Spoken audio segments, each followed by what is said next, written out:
The radio crackled with a voice that was strained by the dust, the distance, and the desperation. Down there, somewhere past the waves of heat shimmering off the desert floor, an entire battalion was fighting for its life. Armor was out of commission, ammunition was running low, and enemy fire was closing in on three sides. High overhead, cutting through the hot air with a rugged shape, was an airplane designed for moments like this, the A-10 Thunderbolt II, or to those who called themselves soldiers, the Warthog. And yet, in this instance, the warrior in the cockpit was a woman, her voice steady and calm despite the chaos that was breaking out down there. Although the A-10 itself belongs to a later era of warfare, its mission echoes a role first forged during World War II, close air support. During that global conflict, aircraft like the P-47 Thunderbolt and the Hawker Typhoon were used to shield ground troops from advancing armor and entrenched positions. According to historical records, these aircraft often operated at dangerously low altitudes, braving anti-aircraft fire to strike enemy forces threatening infantry on the ground. The doctrine they established, precision, bravery, and relentless protection of friendly troops, would become the very DNA of the A-10 decades later. On that particular day, in that contemporary desert war zone, the principles of close air support from World War II were once again being put to the test. The battalion below had proceeded into contested territory at dawn.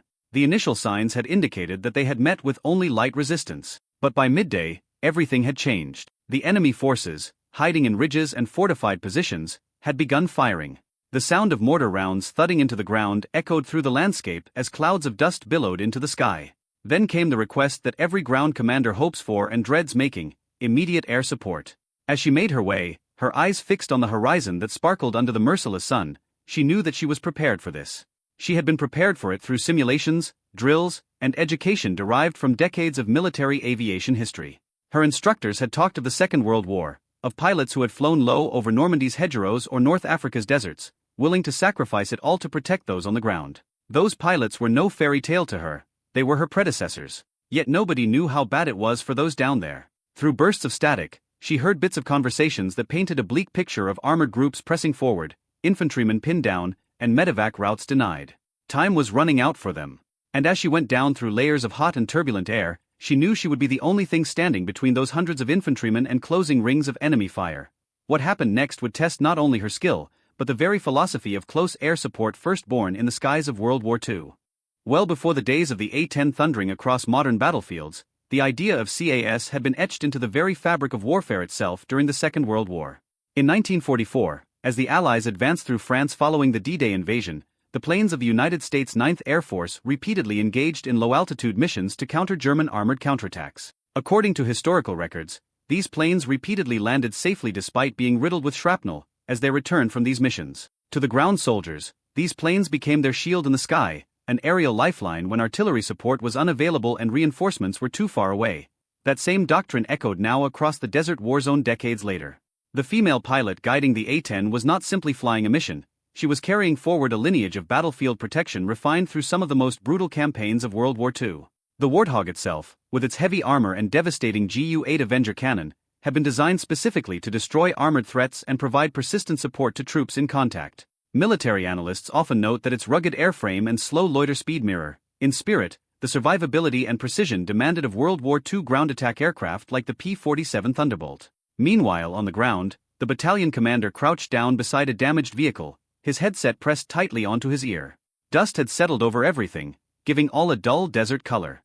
His men had established a defensive perimeter, but the enemy had started probing for weak points. There had been word of multiple technical vehicles moving forward from the east, accompanied by entrenched positions firing from elevated ground. The ammunition figures had been given in short, worried tones. They all seemed worse than the last. Above them, the pilot received coordinates and visual descriptions through broken transmissions. She cross-checked them with her targeting systems, but the battlefield below was a blur of movement and smoke. According to standard close air support procedures, many of which trace their evolution back to World War II joint operations, positive identification of friendly and enemy positions was critical. A single miscalculation could bring catastrophe instead of relief. But no one knew that enemy forces had positioned anti-air weapons along the ridgelines, waiting precisely for an aircraft response. The moment the A-10 dipped lower to confirm targets, tracer fire began to arc upward, thin glowing lines cutting through the sky. It was a sight eerily reminiscent of wartime footage from Europe and the Pacific, where low-flying support planes braved curtains of flak to shield troops below. Inside the cockpit, warning indicators flickered. The pilot steadied her breathing, recalling lessons grounded not only in modern tactics but in decades of combat aviation history. World War II veterans often described the strange calm that came during the most dangerous moments, a clarity born of duty and focus. Now, that same calm settled over her as she lined up for the first attack run. What happened next would determine whether the battalion below would hold its ground, or be overrun before sunset.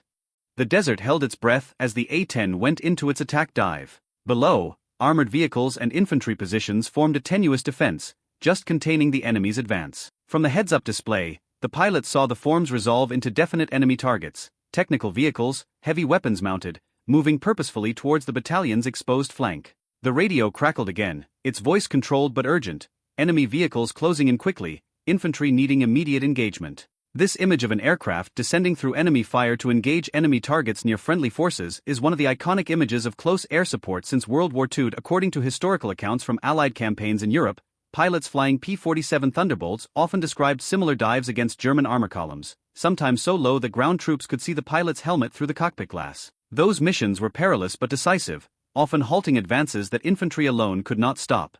Now, decades later, that same principle unfolded in a different desert under a different sun. The A-10's engines roared, their deep, unmistakable sound rolling across the battlefield. Ground soldiers later described hearing that sound as both reassurance and warning, a signal that help had arrived, and that the tide of the fight might soon change. But no one below could see the pilot's face. They only heard her calm voice on the radio, confirming target coordinates with professional clarity, despite the rising curtain of tracer fire reaching upward. Meanwhile, anti-aircraft rounds began to streak past the aircraft, bright flashes against the pale sky. The pilot adjusted her dive angle, maintaining visual contact with the lead enemy vehicle. Years of training guided each movement: align, stabilize, confirm, commit. In World War II manuals for fighter bombers, similar steps were emphasized repeatedly: identify the target, minimize exposure time, strike with precision, then escape before enemy guns could correct their aim. The moment arrived. The targeting reticle settled over the hostile column. A final check: no friendly units within the strike zone. Then, with a deliberate squeeze of the trigger, the A-10's cannon roared to life, its distinctive burst echoing across the desert floor. The first vehicle erupted in smoke and debris, forcing the column to scatter in confusion. Dust clouds swallowed the scene as the pilot pulled up sharply, climbing just as heavier anti-air fire intensified behind her. What happened next shocked both sides. The enemy advance faltered, momentarily stunned by the sudden and precise strike from above. But the battle was far from over. As the aircraft climbed and circled for another pass, new enemy positions revealed themselves, dug into ridges and partially concealed, waiting for the aircraft to return.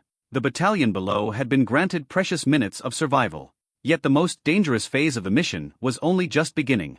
The sun had started its slow journey down towards the horizon, casting long shadows across the dunes, when the A-10 made its second run. The battalion below was battered and bruised but still holding out, their spirits boosted by the unmistakable presence of air support. The pilot had already proved his skill and accuracy in his initial run, but the enemy had regrouped and was ready for a last-ditch attempt. Every second was precious, hesitation could spell disaster, while action could be the key to saving hundreds of lives. Drawing on lessons forged from decades of aerial warfare, the pilot mapped out the next strike. She remembered accounts from World War II, when pilots like the P-47 Thunderbolt pilots over Normandy or the Hawker Typhoon crews in France had flown repeated sorties under fire to protect the infantry. Those pilots wrote the rules of close air support with bravery, precision, and determination, the same traits guiding her hands on the flight controls. Her eyes swept the battlefield, picking out enemy positions threatening the perimeter. Then, with steady resolve, she executed a low dive, unleashing the A-10's firepower in controlled bursts, systematically dismantling the armored threats and suppressing enemy positions. From below, the soldiers watched in awe. The deafening roar of the A-10's engines became a symbol of hope. Smoke and sand mixed into swirling clouds as the remaining enemy forces faltered under the relentless assault. The pilot's calm voice over the radio provided guidance and reassurance, coordinating with ground commanders to ensure no friendly units were endangered. It was a textbook demonstration of modern close air support, rooted in a lineage stretching back to World War II, an aerial shield protecting those fighting on the ground. Gradually, resistance crumbled.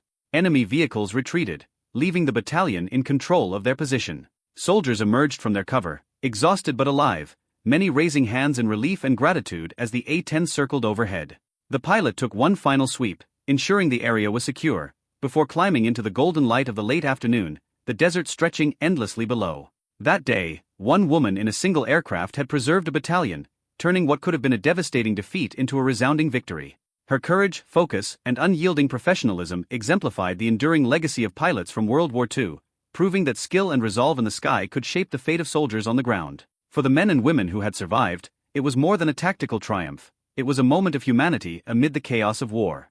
As the sun dipped beyond the horizon, the desert was quiet once more. Smoke lingered, footprints marked the sand, and the battalion regrouped, alive and unbroken. The echoes of engines fading in the distance reminded them of the day when the skies themselves had answered their call. The mission was complete. Lives were saved. And history, both past and present, had once again shown the power of courage in the air.